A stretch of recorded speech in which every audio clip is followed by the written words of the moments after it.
Está conectado. Enem 2020. Hi guys, how are you? Olá pessoal, como vão vocês? Eu sou o professor Gustavo, professor de inglês do Colégio Marista de Natal.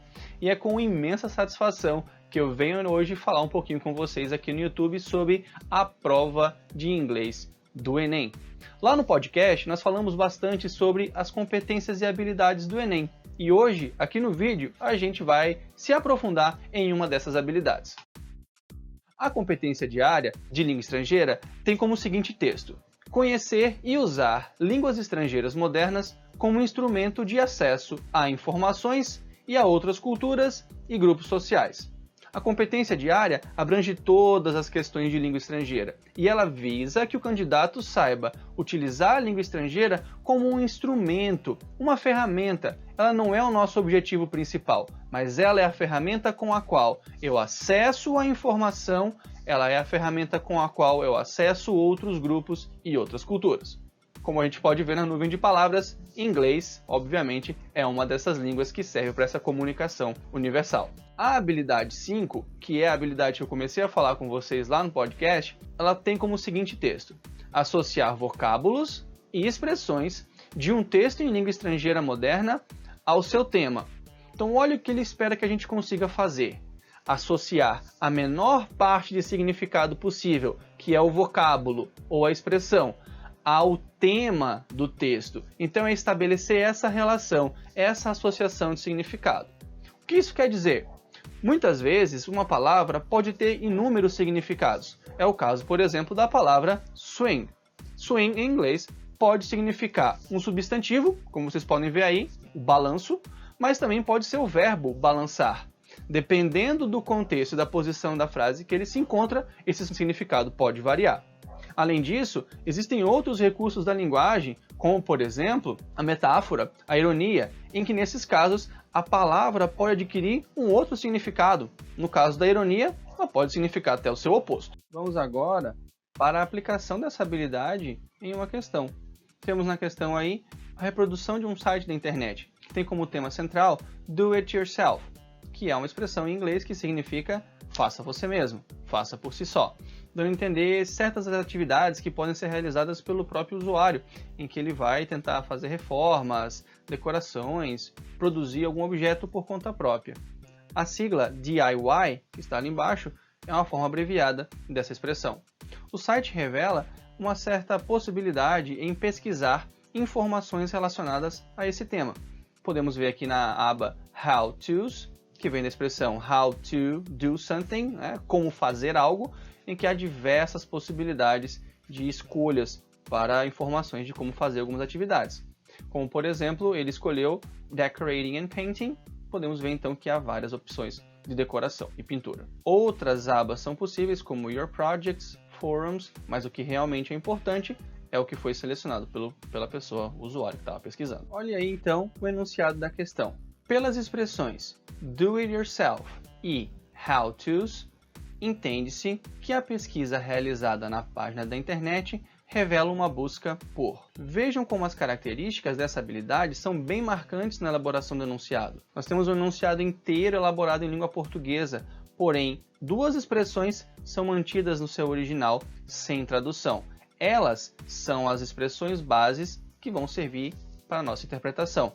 Conhecê-las é importante e a nossa interpretação deve ser baseada nelas. Foi o que a habilidade 5 diz pra gente. Associação da palavra ao tema. Nessa pergunta, ele quer que a gente saiba o que foi pesquisado naquele site, o que foi buscado nele. How to do it yourself. Como fazer algo você mesmo. Letra A diz: agendamento de serviços autorizados. Não está pedindo que você faça agendamento de um serviço. É você quem vai fazer o serviço. Letra B, instrução para a realização de atividades, ponto. Temos aí o gabarito da questão. As opções que você selecionar vão lhe dar instruções para realizar as atividades sozinho. Letra C diz, esclarecimento de dúvidas com outros usuários. Se a palavra utilizada no enunciado fosse forums, que também tinha presente no site, podia ser essa a resposta, porque forum é exatamente o lugar em que a gente vai tirar dúvidas com outros usuários. Mas a pergunta era sobre do it yourself e how to's. Inscrição na letra D. Inscrição em concursos para elaboração de projetos. Não, a gente vê então que não é uma inscrição para fazer uma espécie de um curso. E a letra E diz aquisição de produtos para execução de tarefas. Nós não temos uma loja virtual, e sim um espaço em que as pessoas podem pegar instruções. Por isso, a letra B é o único gabarito possível. Vamos para a segunda possibilidade. Temos aqui a possibilidade de aparecer uma palavra nova ou uma expressão que não é amplamente conhecida. E o texto vai tentar explicar o que é. Acompanhe comigo. Let's do it. Bog-off is used as a noun, as in, there are some great bog-offs on the supermarket. Or an adjective, usually with the words such as offer or deal. There are some great bog-off offers in store. When you combine the first letters of the words in a phrase or the name of an organization, you have an acronym. Acronyms are spoken as a word. So NATO, North Atlantic Treaty Organization, is not pronounced NATO. We say NATO. Bog-off, when said out loud, is quite comical for a native speaker, as it sounds like an insult. Bog-off, meaning go away, leave me alone. Slightly childish and a little old-fashioned. Vou fazer uma pausazinha aqui. Veja que nós temos então um texto que começa apresentando o termo bog-off como sendo uma espécie de estratégia que pode ser um substantivo ou um adjetivo. Por exemplo, bog-off no supermercado ou ainda uma oferta bog-off, certo? Em seguida, ele fala que quando nós combinamos as primeiras letras de um nome, de uma expressão ou de uma organização, nós temos um acrônimo e que ele deve ser pronunciado com uma palavra e não pronunciado letra por letra. É o que nós vemos no segundo parágrafo. Então, bog-off deve ser pronunciado bog-off e não B-O-G-O-F. Como a gente pode ver também, o som dessa palavra parece cômica e engraçada para um falante nativo, como se fosse uma espécie de um insulto infantil, que na verdade não é. Estão observando que a palavra bog-off está sendo descrita, mas ela não está sendo traduzida. O significado desse acrônimo ainda não é conhecido pelo leitor. Bog-off is the best known of supermarket marketing strategies. The concept was first imported from the USA during the 1970s recession, when food prices were very high. It came back into fashion in the late 1990s, led by big supermarket chains trying to gain a competitive advantage over each other. Consumers were attracted by the idea that they could get something for nothing. Who could possibly say no? Temos então agora a definição do que seria bog-off. Ele fala então que é uma estratégia de venda de supermercados. Fala que é um conceito que foi criado quando houve recessão econômica e o preço de comida era muito elevado. O que ele está tentando dizer para a gente é que bog-off é uma estratégia como essa, que atrai o consumidor ao criar a ideia de que ele vai conseguir algo a partir do nada. E isso exatamente é uma coisa muito atraente.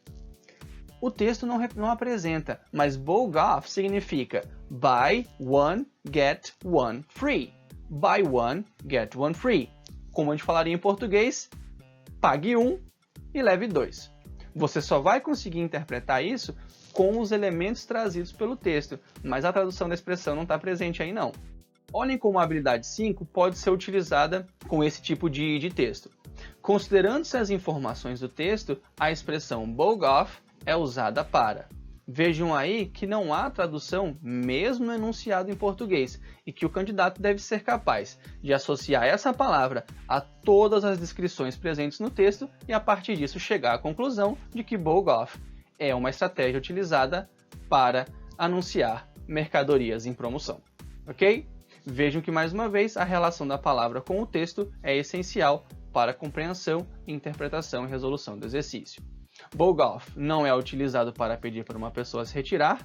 Esse é um conceito apresentado quando ele fala sobre a fonética, a pronúncia da palavra. Bog-off não é usado para comprar produtos fora de moda. Old-fashioned é uma coisa relacionada à pronúncia que ele coloca no texto também.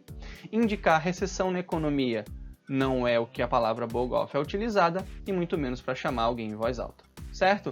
Vamos ficando por aqui. Espero que a dica tenha sido bastante útil.